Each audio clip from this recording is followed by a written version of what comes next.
All right. 1, 2, 3. Hello, Hello, brains. Community comment. Can you and your partner talk about how you resolve conflict? Babe, can we talk about how we resolve conflict? Yeah. We don't have to. I said yes. Right.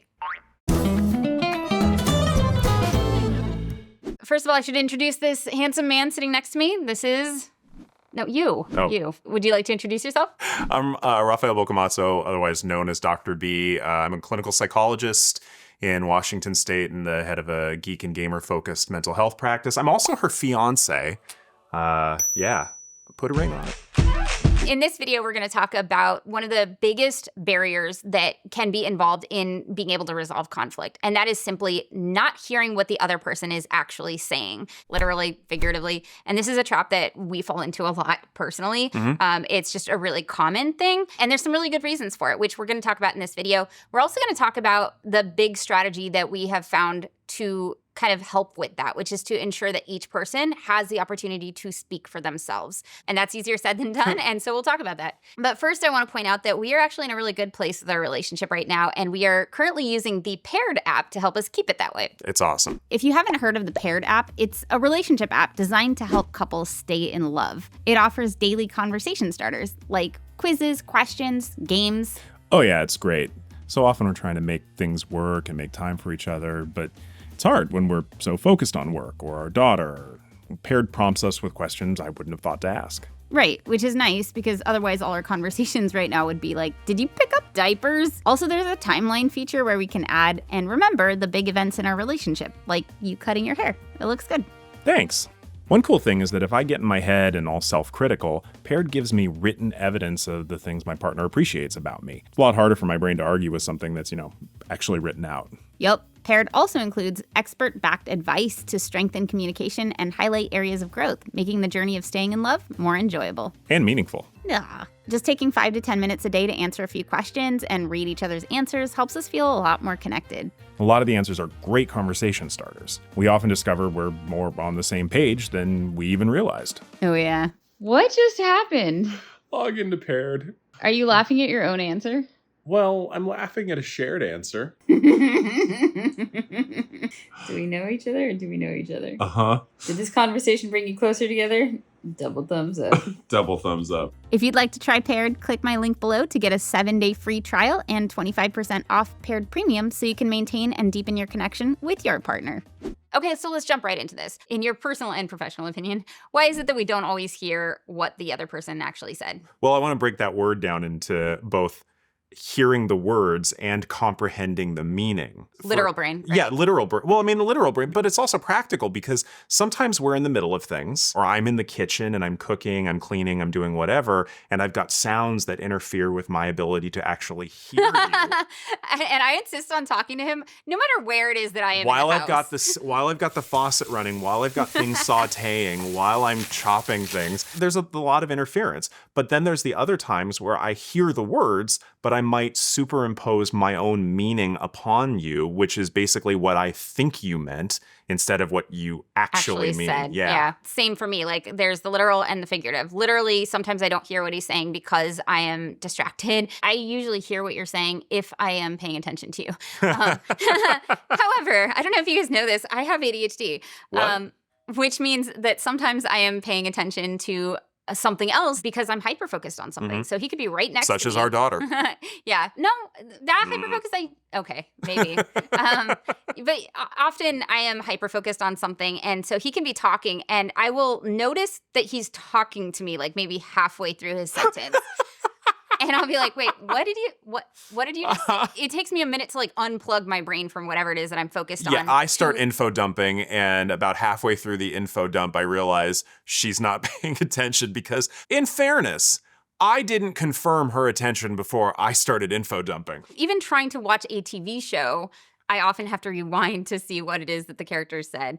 But I will say this, speaking to you, there's more salience to that. Like watching a TV show, these characters don't mean anything in terms of my personal life and livelihood, but you as the father of my child do. So like I hang on your every word when I'm not hyper-focused on something else. Usually. So I usually hear, my point is I usually hear what you're saying. I don't always, but I usually literally hear what you're saying. I literally didn't hear you has fairly easy, fairly obvious solutions, which is like ensure that you have the other person's attention before you start talking to them.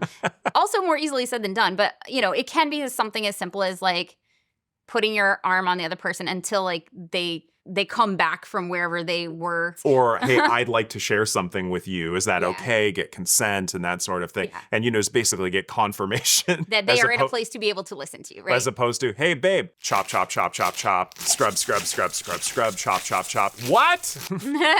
Also, like, it helps to be within the same, 3-foot radius instead of like yelling at your partner Between from across, floors. right, across the room or between floors.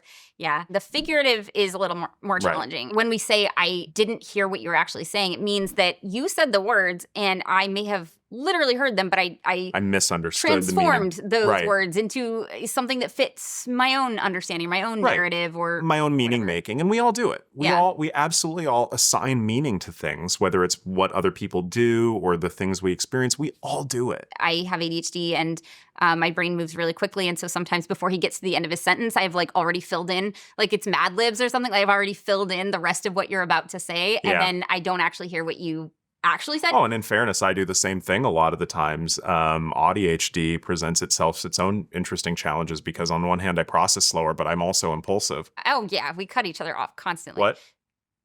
So that's part of the problem, right? Right. So like I learned to read neurotypical cues and ADHD cues. I did not learn to read Autism. Hi. So, I will add yeah. subtext that isn't there. So like if I see him, what looks like hesitating as he says yes to something, what I will hear is that he doesn't actually want to do it. Right. And there may be hesitation for a variety of reasons, whether it's anxiety, whether it's the fact that I've been socialized to try and not think autistically. Other people have this thing called subtext and nonverbal meaning that I'm bad at reading, and I'm trying to impose that, and I get it wrong a lot. There's all sorts of factors that can interfere with essentially connecting on what one or both parties mean. And in those misperceptions and misinterpretations, that's where a lot of conflict happens. A seemingly benign example that comes up in so many relationships is the word soon. Oh, no. Yeah. If you get two people who are a couple and say, I'll get to this soon, there are so many possible interpretations of that word. To one person who experiences time really quickly, that means now. Really slowly, right? Oh, Like, yeah, slowly. time Yeah, no, drags it's for forever me taking. For sometimes. me, it's all a blur. Soon might be in the next couple of weeks. Soon is just one of those words that a lot of people assume meaning for. And if you don't communicate that, especially around household chores and so forth, that very commonly becomes a conflict. Yeah, I'll be like, hey, can you do this? And he'll say yes. And I'll get to it. Yeah, I'll get to it. And I'll be like, can you do it soon? Right? I've learned to Sure. like establish some sort of timeline. And I'll be like, can you do it soon? Sure. And then I'm waiting for like 3 days. And I'm like, you said you would do it soon. And he's Right. like, yeah, I did say I would get to it soon. So we've had to start. I forgot about Soon means that. in the next week or two. So like getting onto the same page with what your partner means when they say a word Right. is helpful. So that's the final thing, right? Like another reason why it can be really hard to hear what your partner is actually saying is because you're interpreting it through not just your own lens from like your past experiences, but what it would mean if you said it, Right. right? So like if I say Right. soon, I mean right now before I forget. If you say soon, it does not mean right now. It means when other priorities are taken care of, it will be the next thing. We've never actually talked about that. No, we have not. Okay. Huh. When other more urgent things are taken care of, this is the next. This explains so much. Especially given I'm just terrible at reading between the lines a lot of the time. When the reality is, I want to support you. I want to do my absolute level-headed best. And very frequently, at least between us, I will run full speed in the wrong direction because I misinterpreted something. And I'm doing days worth of labor and work on something that actually doesn't mean anything to her, but I thought it did. How long did you spend on this? 3 days? Yeah. Yeah. The thing is, we love each other, right? Like, I'm speaking for you.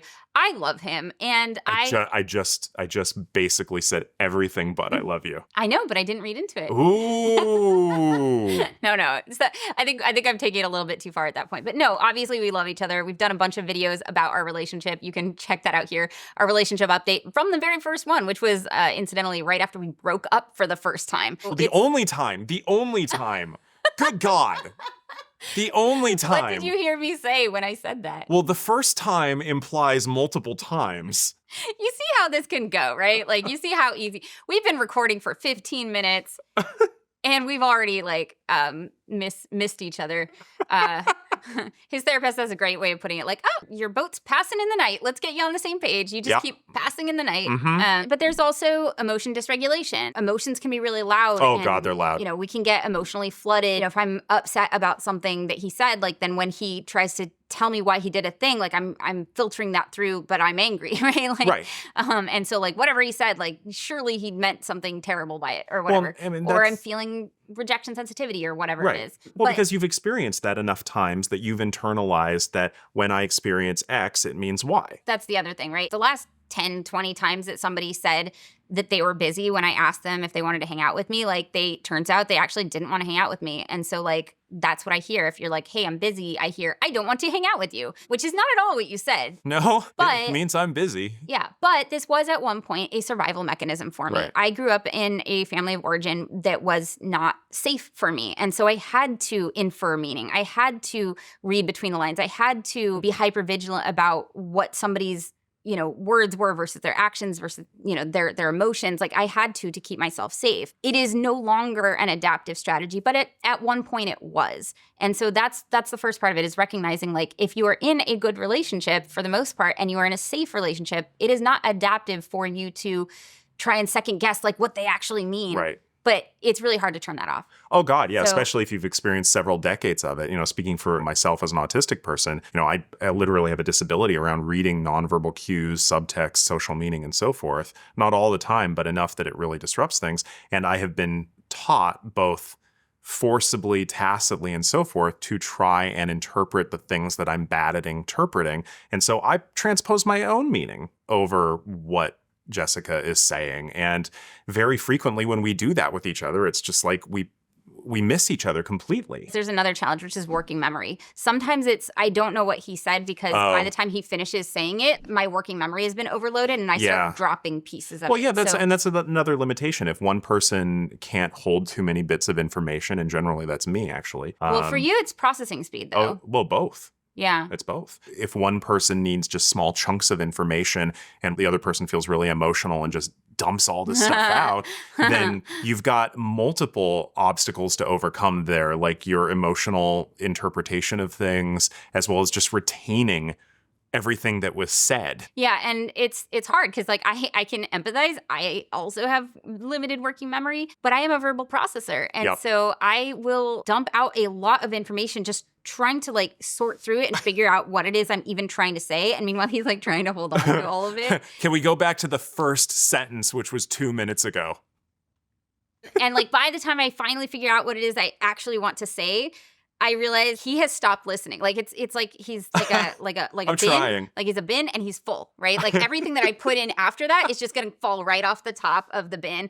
Suffice to say, there's a lot of reasons There's why. lots of reasons, lots of hurdles. Especially in a neurodivergent relationship, especially if there's trauma involved, especially if there's long history of problematic relationships. This is a big challenge. And so one of the things that we have found can be game changing is to make sure that each person gets a chance to speak for themselves. So if you're speaking to your experience, try speaking to your experience.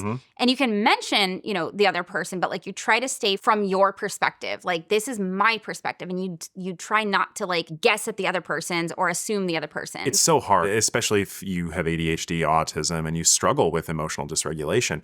Those emotions are just loud and they're present, and overcoming those can take a lot of help and a lot of work. Same thing with trauma, same thing with other diagnoses. It's just emotions are loud. One way to do this is, it gets talked about a lot, I statements, right? But I statements don't always go far enough because they could be like, I feel like I have been forgotten. But that still implies that I know that you forgot about me instead of that. Right. Right? So, like, another thing that we learned to do besides the I statements, like, let me speak for myself from my perspective, from my experience, is, like, checking in as to the story you're telling yourself. This was an exercise we did the other day. When I am cooking and you ask, why are you doing it that way? What I hear is that I shouldn't be doing it that way. Like, you are being critical of the way that I'm doing it. I'm doing it wrong. You know of a better way to do it. Like, I should never cook again, right? Like, there's this whole story that I'm telling. And so then I can say, like, is that what you're saying? No. No, I'm literally asking, why are you doing it that way? Because maybe you know something I don't. Right. But I have the additional context of knowing he's a very good cook. And so I feel self-conscious cooking in the kitchen. And so we do this, it's called a clearing exercise now of like, when this happens, right? This is how I feel. When I'm in the kitchen and I'm cooking and you make this comment, like I feel self-conscious and the story I'm telling myself is that you are being critical of the way I'm doing it and I'm doing it wrong and all these things. Is that what you're saying? And then he can clear it up. But then I can also say like, I think what I need is to have the space to cook without it being commented on just because of where I'm at right now. Like I just feel self-conscious enough cooking around somebody who's really good at cooking. I need the space. I feel self-conscious. And it's because it's not just that you're asking me, why are you doing that? You're also giving me tips like, oh, don't use that for that. Don't you like you're right. Yeah. So That's a me thing. Yeah. See, I love this. Like, we're doing so much better with our communication already just by being able to say, like, this is the story that I'm telling myself. And is that what's going on? We've talked about this on the channel before, that you often do what you call over-functioning, where you try to help me out with what you think would be helpful, as opposed to what I think would be helpful, which is not dissimilar to what I do sometimes in the kitchen. Yeah, backseat cooking, backseat babying. Like, there's a whole lot of backseat things going on. She's still alive. It's almost like we have anxiety or something. The other thing that we tried was like, what was it? Well, what are you trying to manage me? Yeah. Because what I'm hearing is you telling me what I should be doing. Yeah. So I made a helpful suggestion, or what I thought was a helpful suggestion, and he checked with me. I'm feeling a bit managed right now. Are you trying to manage what I do? And I had to think about it, right? Like, because this only works if you're honest. So I was like, I'm not trying to manage you, but I am over-functioning.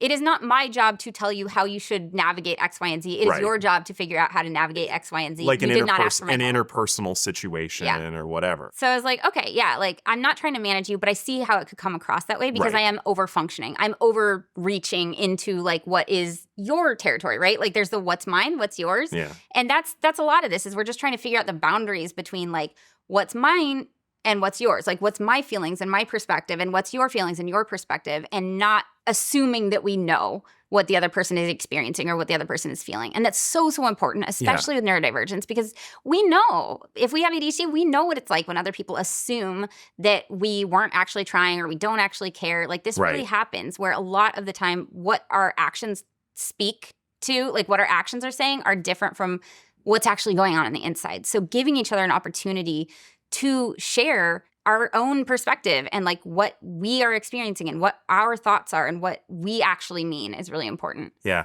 And just to normalize this sort of dynamic happens in just pretty much every relationship I've ever seen, both professionally and personally. There are additional hurdles when you're dealing with ADHD, with autism, with PTSD, with any disability or diagnosis. It just throws additional complications into it. So I will say this as a caveat. I do mental health content for a living. He is a psychologist for a living. We are still doing this with the guidance of a therapist. This is not something that you can always necessarily do on your own. You know, we'll link to some resources. You can try doing it on your own. But if you run into problems, if you need to troubleshoot, which we did, you know, like what if we can't think of anything to do for this exercise? Or like what if we don't know what we need to ask for? Like that's where a mental health professional can really help step in and help you troubleshoot, help guide you. Be an objective third party who doesn't have the same sort of emotional connection or investment or history with you. And they can be real helpful in helping to fine tune what's going on. We'll probably do videos, more videos about our relationship, maybe even conflict resolution in the future. But yeah, for now, just a quick recap. The problem that we run into and a lot of people in this community run into, it's just human nature too, is just what we hear isn't what the other person said. And then the solution is making sure that each person gets a chance to speak for themselves, whether that's sitting and having a conversation about it and making sure you're listening, doing some active listening, or doing a clearing exercise. Like, hey, this is a story I'm telling myself. Like, is that what's going on? Thank you so much to my brain advocates and all my Patreon brains for supporting this channel, supporting the work we do. Thank you to everybody who asked this question. We actually got quite a few people asking if we would talk about conflict resolution. So this is one episode about that. Let us know if you'd like to see another one or if there's another topic you'd like to see us tackle. Like, subscribe, click all the things, and we will see you next video. Bye, brains. Thank you so much to the Paired app for sponsoring this video. Click my link below to get a 7-day free trial and 25% off Paired Premium to deepen your connection with your partner. Did you know we have a Discord community through Patreon? When you support the work we do on How to ADHD, you get access to a global supportive community and other Patreon perks. If you'd like to join us, go to patreon.com/howtoADHD.